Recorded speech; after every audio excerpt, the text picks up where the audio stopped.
অনেক নেতা বিদেশে আছেন, তারা দেশে আসার সাহস পাচ্ছেন না, কারণ তারা ইংল্যান্ডের নাগরিকত্ব লাভ করেছেন। নাগরিকত্ব ছেড়ে দিয়ে দেশে আসতে হবে, ভয় পাচ্ছেন।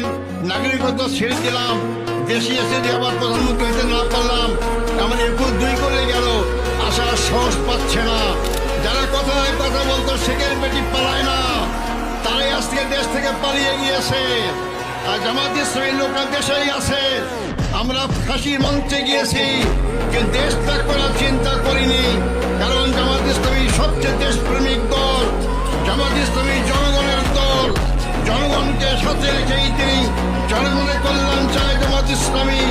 তাই যারা কথায় কথা স্বাধীনতার পক্ষে শক্তি বলে, কথায় কথা বলে আমার দেশ স্বাধীন করার আব্বা, আজকে তারা 18 কোটি মানুষকে ফেলে রেখে ভারতীয় আশ্রয় নিয়ে আজকে সুন্দর জীবন যাপন করছেন।